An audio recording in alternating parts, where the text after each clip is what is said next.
c'est encore de la place Stanislas que démarre le circuit de l'école de Nancy.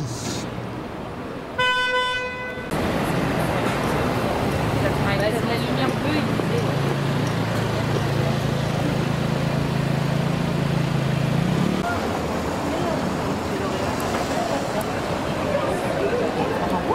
c'est un cadeau.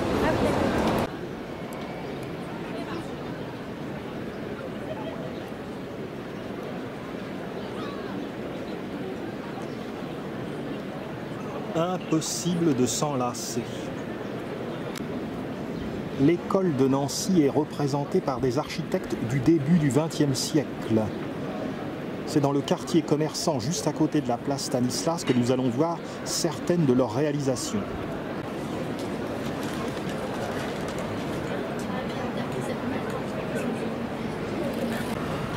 De la place Stanislas se détache la rue des Dominicains.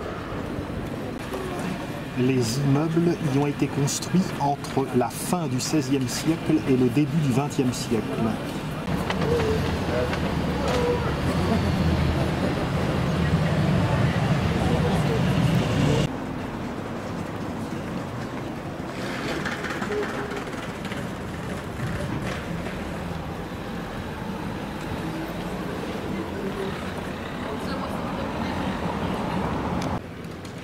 Au numéro 4 de la rue des Dominicains, encadrement en bois sculpté d'Eugène Vallin, 1901.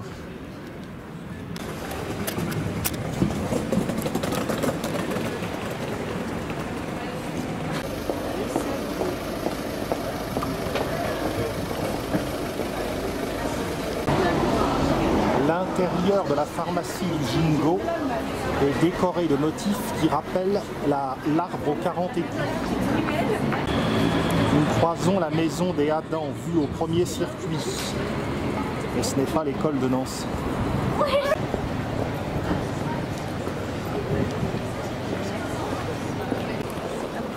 On tourne dans la rue Saint-Georges. Elle est parcourue par la ligne du tramway. Il y a 2 lignes à Nancy.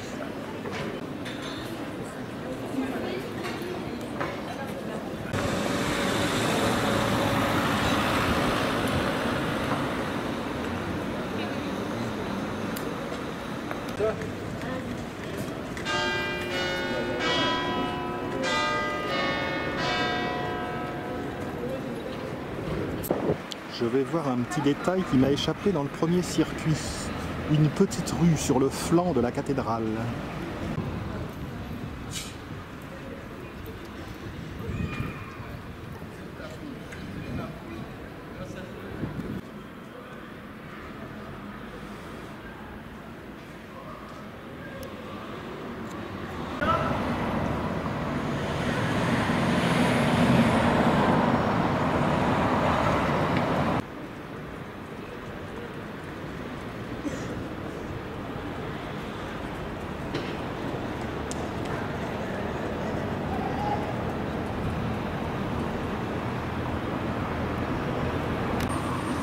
Reprenons la rue Saint-Georges en sens inverse. De ce côté, la rue du Pont-Mouja. Mais on poursuit rue Saint-Georges. On repasse devant la façade du Crédit Lyonnais.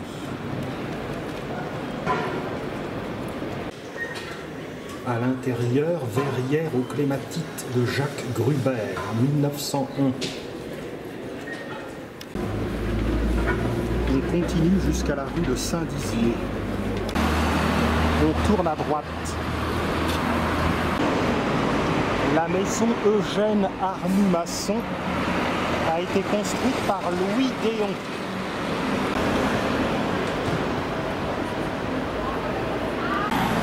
Retournons sur nos pas. Sur ce plan de ville, nous voyons qu'en marge du centre-ville, Nancy est arrosée par le canal du Rhin à la Marne, puis plus loin par la Meurthe, affluent de la Moselle.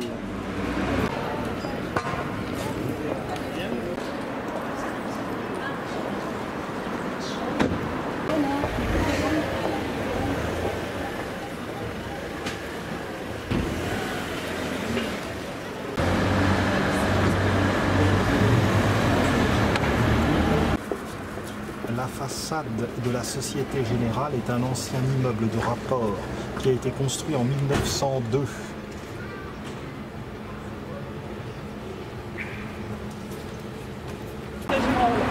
Georges Bier et Eugène Valin en sont les architectes.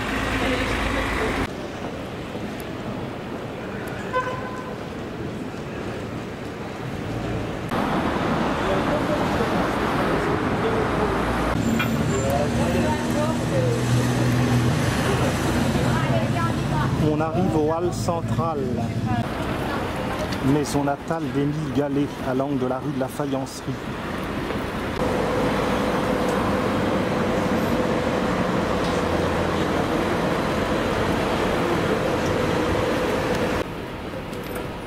On tourne dans l'allée Henri Mangin, maire de Nancy, 1919-1925. On longe le marché central, l'église Saint-Sébastien.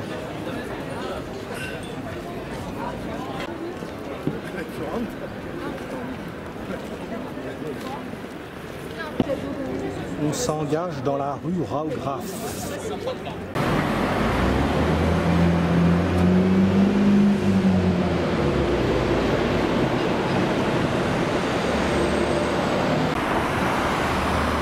Les magasins Vaxeller datent de 1901.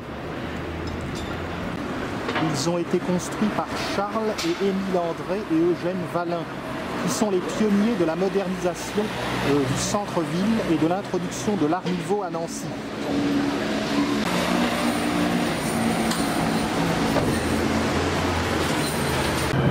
On s'engage dans la rue Saint-Jean, à gauche.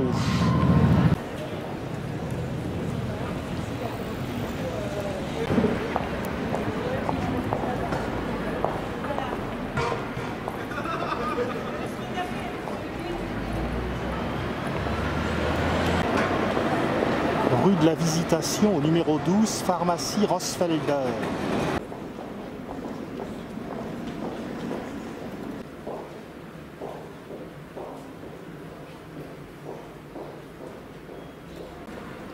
Marquage au sol, rue de la Visitation.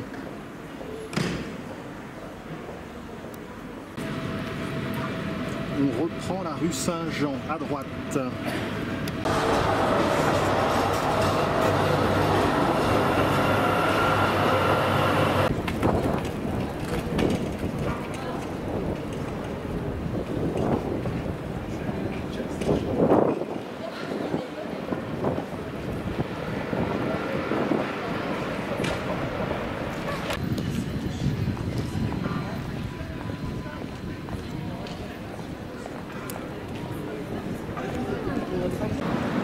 Voici un immeuble superbe qui fut une ancienne grainerie.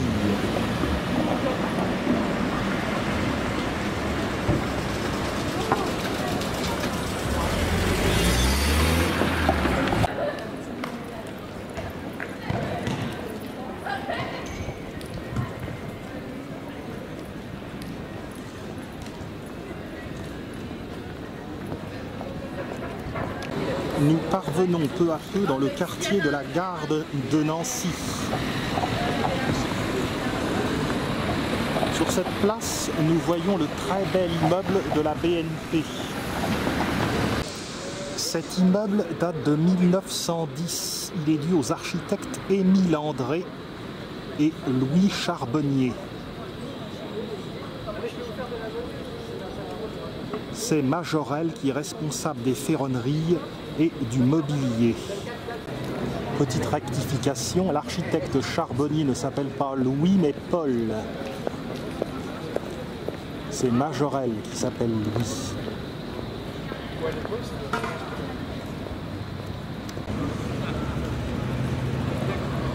Très belle place ici avec le temple protestant.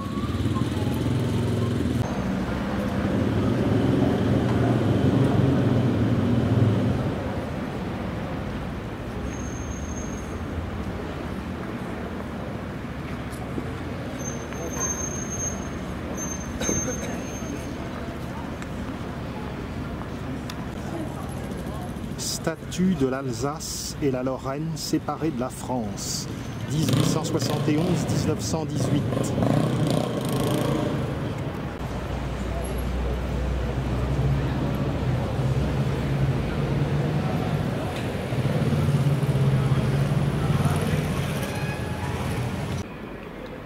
Au 7 rue Chanzy, la maison a été conçue par Hornecker, l'architecte de l'Opéra.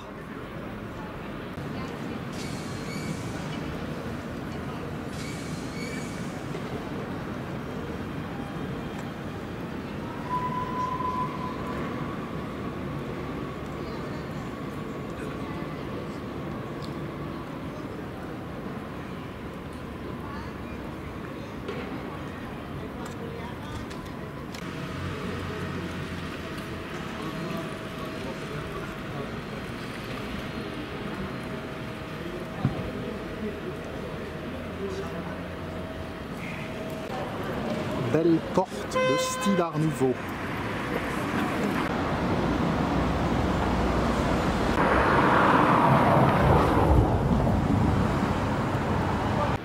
Au bout de la rue Chanzy, la chambre de commerce et d'industrie de Meurthe-et-Moselle.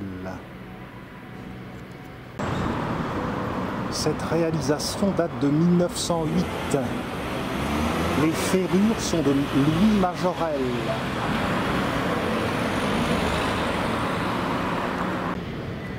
Les vitraux sont de Gruber.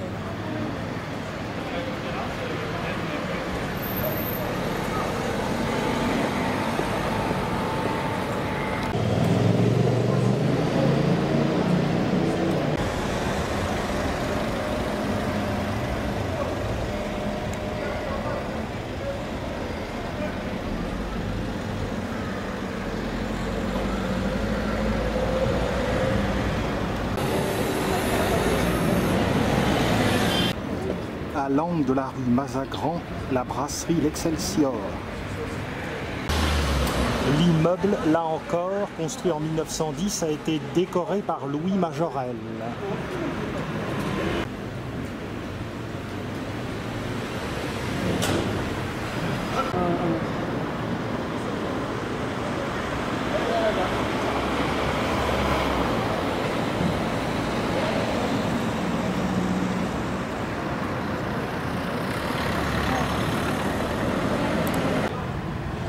De goûteuses spécialités indiquent que Pâques est proche.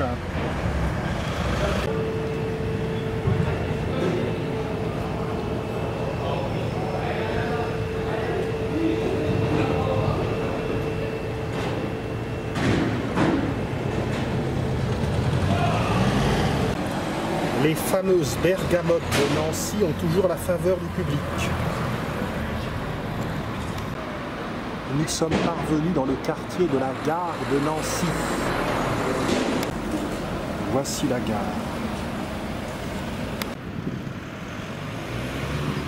Je serais bien resté plus longtemps à Nancy, d'autant que je n'ai pas fini ce circuit.